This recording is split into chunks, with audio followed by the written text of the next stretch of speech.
Programming do not necessarily reflect the views of this station, its management, or staff.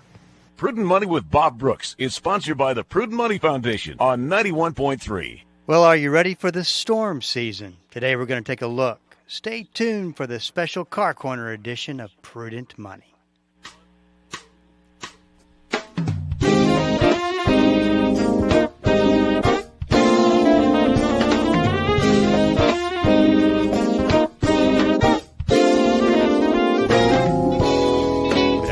This is Bob Brooks, and you are listening to the Prudent Money Radio Show. Thank you so much for joining me today. You know I do appreciate it.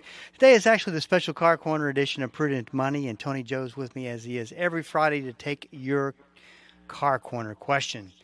The number to call is 1-877-913-5357. Do have a line open, and if you got a question, just give us a call. 1-877-913-5357 is the number to call. I had to turn around and make sure I had a line open. I'm saying I do, and I may not. But we do have a line open, so give us a call if you got a question for Tony Joe. Tony Joe, you know, I always fascinated by my kids, what comes out of their mouth. Welcome to the party. Oh, hang on. Let me turn you. There we go. Welcome to the party. Yeah. I don't know. You know, I got one who's 21. I got one who's 18. And so my 18, especially my 21-year-old, I'm always fascinated how he thinks. So, at any rate, he sends me a text and says, "Hey, did you see that Mazda is going to make my car? They're going to make one into an electric vehicle." And I said, just out of curiosity, what would motivate you to buy an electric vehicle? He went down the list. He said, cheaper than gas, less maintenance, more power, silent driving, big write-off on taxes, better for the economy. Now that sounds on paper like the most the best choice out of all the boxes you could check to get an electric vehicle. What do you think about that? Well, I don't want to belabor the point, and I'm very proud of your son, Blaine. Do we say that? Yeah, sure, okay. It's fine. Anyway, he's a good kid, and there's a lot to be proud of. But he's young, and I would just say this, Bob. If you want to go through the list, I'll be glad to. But let's just take the first one. What was the first one? Cheaper than gas. Cheaper than gas.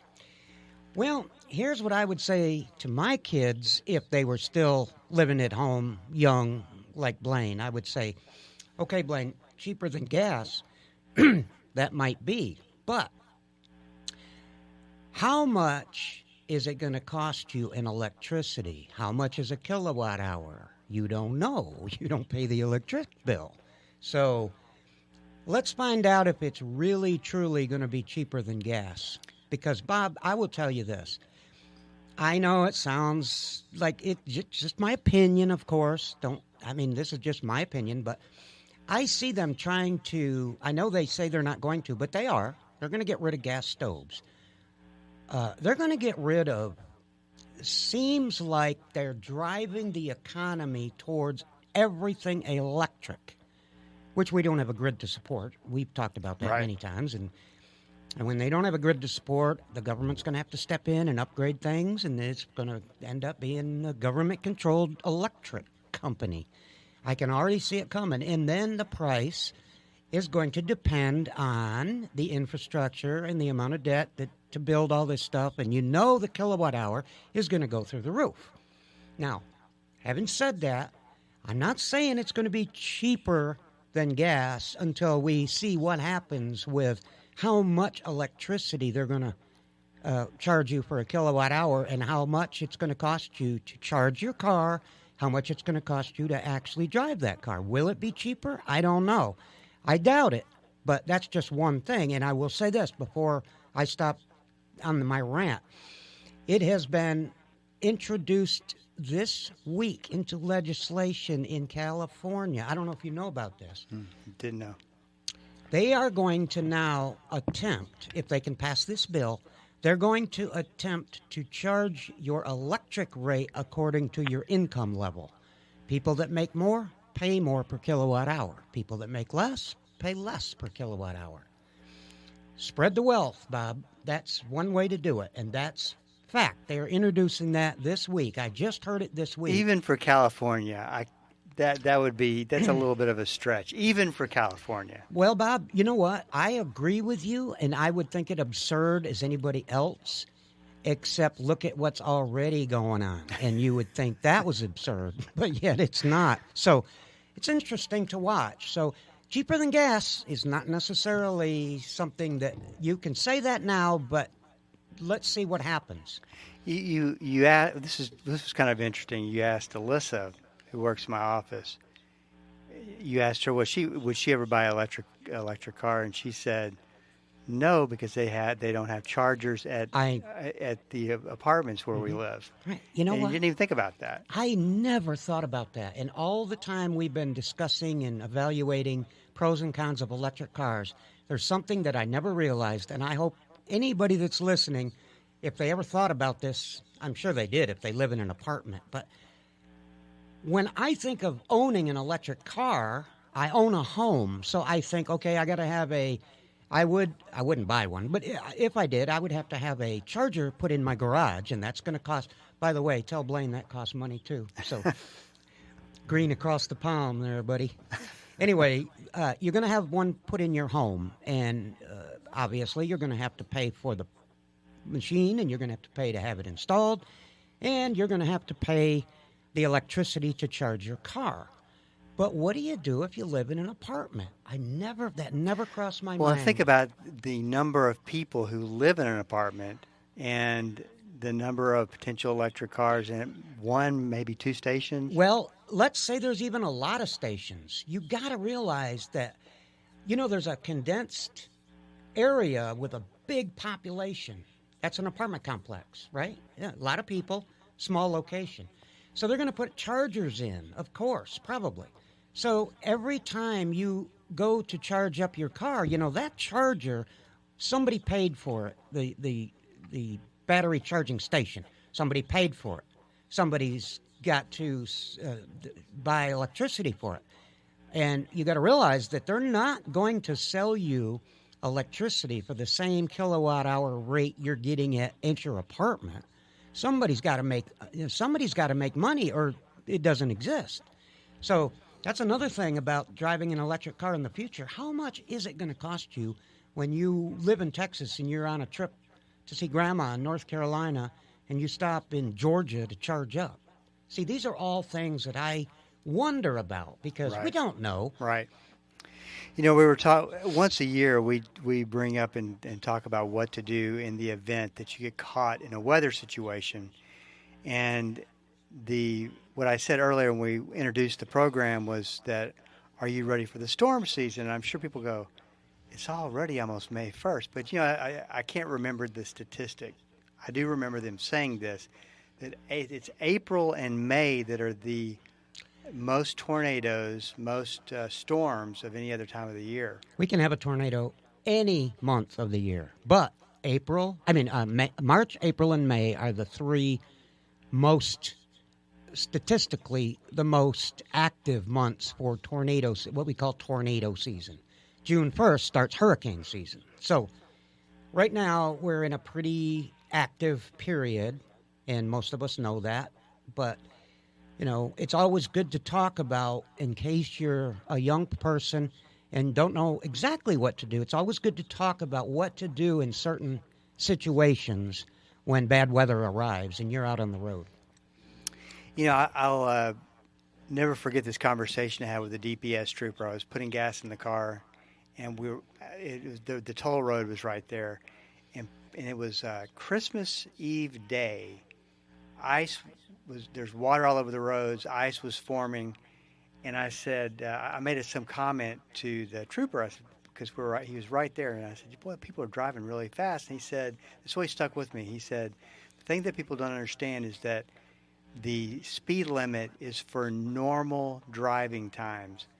If it's not normal driving condition, then you need to be driving slower than the speed limit, or you'll have a problem. And I don't think a lot of people know that. No, 75 miles an hour on the highway, when it's posted 75, means the roads are dry, conditions are good, visibility's good.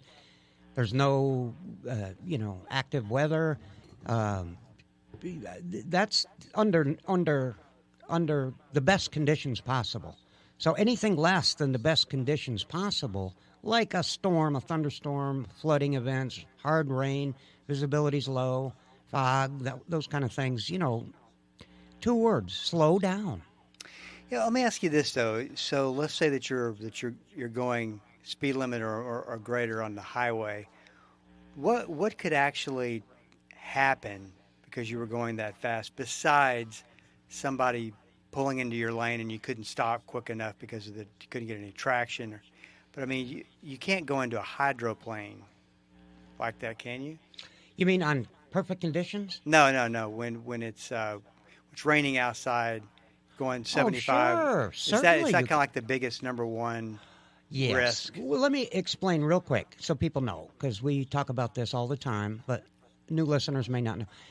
The tread depth of the tire is there for a reason. It is to channel water so that the outside of each tread, rubber parts, contact the road surface. Water has to go. So if you're going to run over water at 75 miles an hour with a tire, the water has to be channeled through those treads so that you'll have some contact with the road. If you get lower and lower and lower tread depth, then what's going to happen? The water is not, you can't channel as much water through as fast as you could when the tire was new. So it will actually can lift the whole tire right off the road surface. And this is what we call hydroplaning. That means you're not really contacting the road surface anymore. Bingo, you can hydroplane. Hold that sure. thought. 1-877-913-5357. This is Bob Brooks. Stick around. I'll be right back.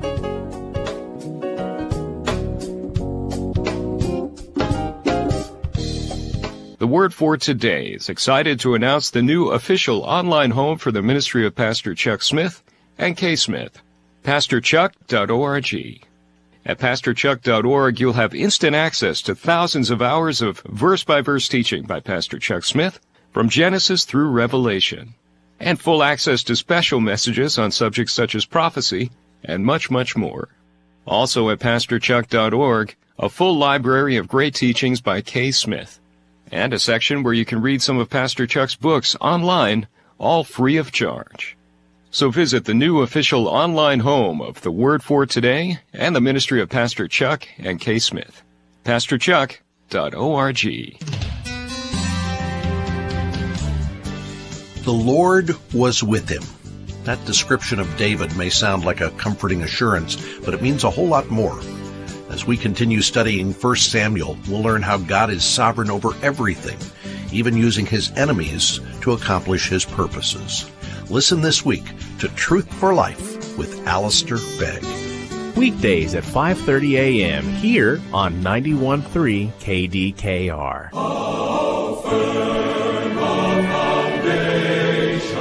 If life is hard and you need encouragement, why don't you come along for our journey through 2 Corinthians on Through the Bible with Dr. J. Vernon McGee. Together, we'll see that God loves to comfort his children in their dark times, and we'll be reminded that God loves us and wants the best for us. I'll save a seat on the Bible bus just for you. Listen daily, 6:30 p.m. on Bible School Radio 91.3. Welcome back. This is Bob Brooks, and you are listening to this special Car Corner edition of Prudent Money. Tony Joe's here, as he is every Friday, to take your Car Corner questions. If you got a question, give us a call at 1-877-913-5357. 1-877-913-5357. You can also go to the website, www.prudentmoney.com. If you got a question for me, you can go send it in, and I will get you an answer back. That's all at the website. Make sure that you are a subscriber to the email letter list. That's easy to do. Just go to the website, and it'll be right there for you. That's all at the website, prudentmoney.com. 1-877-913-5357. So, Tony Joe, I know those cutoffs come up fast and out of nowhere. into the brake.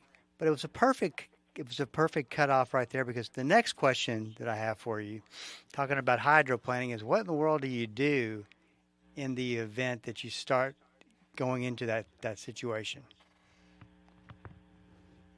Well, okay, so here's the thing about I want to just back up 1 minute and inform people of something that's kind of interesting when we're talking about hydroplaning, and then I'll get to that question. You know, when you buy new tires, if you buy 2 new tires, you'll notice, or you might question it, but the tire store will put them on the rear of the car. The back end of the car is where the 2 new tires go. Why is that? Well, because they have decided, the Department of Transportation has decided that with the advent of new technology in automobiles, power steering, front-end design, that hydroplating on the highway is more dangerous than, that is the number one thing that, when it comes to tires, that would be more dangerous than anything else. So that's why they made this rule about putting tires on the rear of the vehicle. Hydroplaning occurs when the back end washes out, as in, let's say you're on ice, and most of us have experienced what happens when you're on ice and you spin the wheels and the car goes sideways, back when we had rear-wheel drive cars. So when that occurs, especially at highway speeds, you know, it's pretty dangerous. So what do you do? Well, of course, if your back end of the car is hydroplaning and veering off to the right as you're sitting in the driver's seat, you want to turn to the right. However, I will say this, Bob. That's old school. That's driving skills.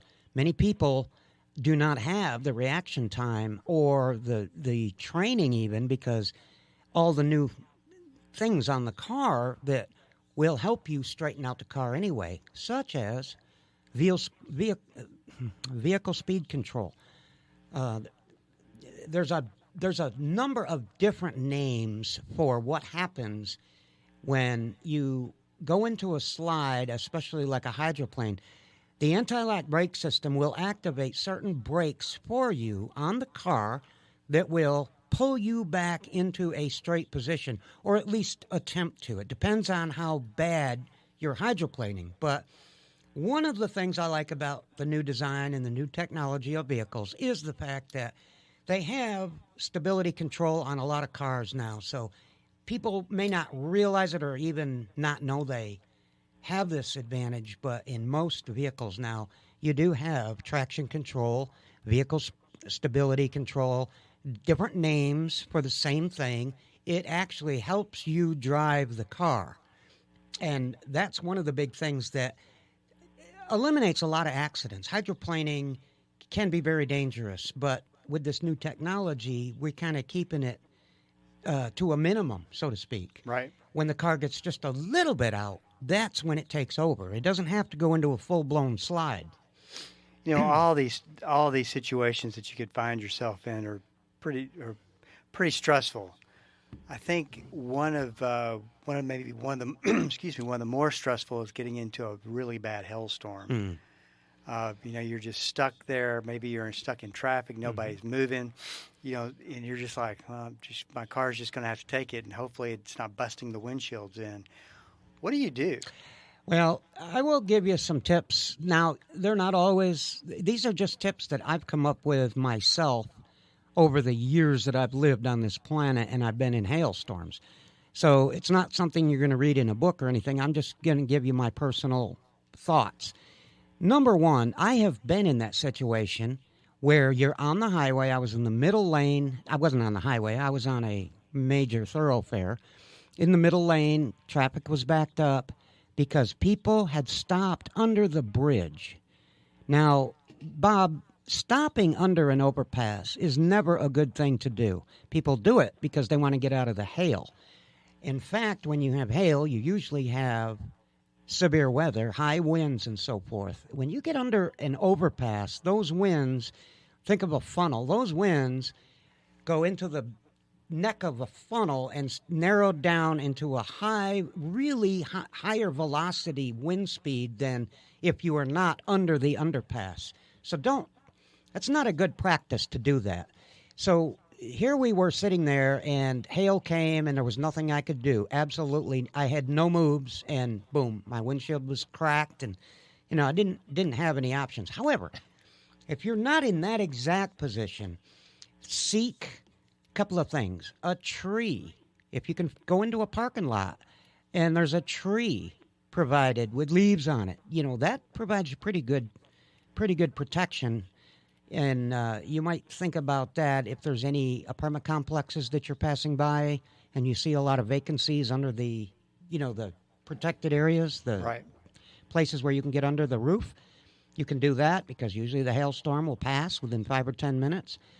The other thing that a lot of people don't think about that I think about a lot, and I've used this technique, and that is if you can get near a building here in the city, especially a taller 2-story or above, you want to park on the east side of the building, right up close in a parking spot, right up as close as you can to the building. Because the winds usually bring the storms from the west. So as the storm itself is moving easterly, the wind kind of would hit the top of that building. I'm sorry, the hail would hit the top of that building, kind of blows off the building. Well, if you're up close to the building in a nice little parking spot that's almost up against the building, you're in that little void area where the hail will kind of go over the building, and by the time it comes down on the other side, it will be somewhere in the parking lot, but not close enough for a car to be damaged. And I've actually done that myself and got away with it, fortunately, but it's a close call, but it works, okay? So seek the east side of a tall building and park there until the storm blows over. That works as well. Let's talk a little bit about maybe worst case scenario. And it's funny, I was thinking in the past where you've given advice what to do if you're in a tornado, and there are things that are kind of counterintuitive. You would think, well, you wouldn't want to do that. But talk about what you do. You're driving in your car and hear the sirens, whatever the scenario is. Okay, well, if you actually see a tornado coming at you, the last place you want to be is in your vehicle. It is not advisable. I know it seems counterintuitive, but you want to get out of your car. Hopefully you can get into shelter. If you can't get to shelter, you get into a low-lying area on grass or ditch or lawn or the lowest place you can get to, and you lay down flat and you put your hands over your head because you want to protect your head from flying debris. But I will say this, Bob. There was an incident several years ago, and I know this is also counterintuitive, but there was a backup of traffic on George Bush as you got onto, I believe, let's see, where was it, I-30. And 8 or 9 people were blown off the overpass onto the ground, and they died. They perished.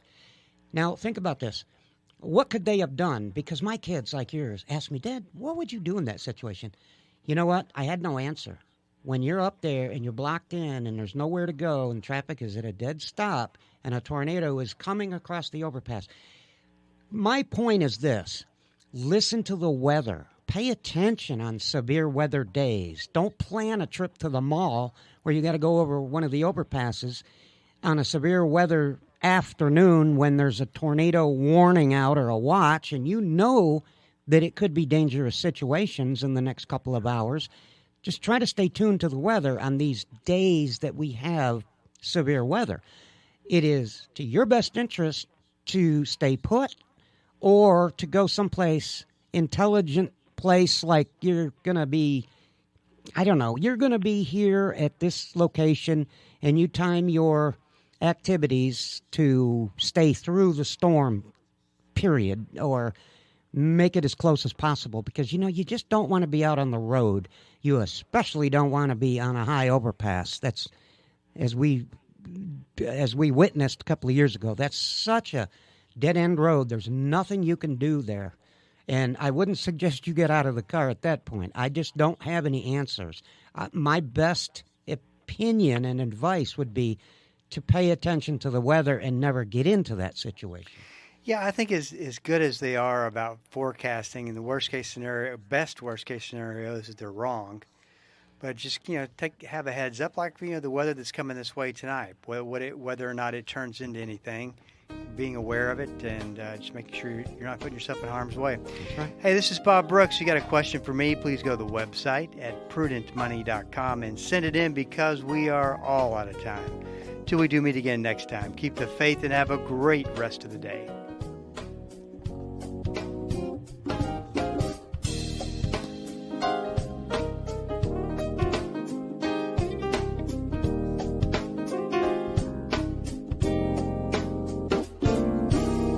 That's all the time we have for today.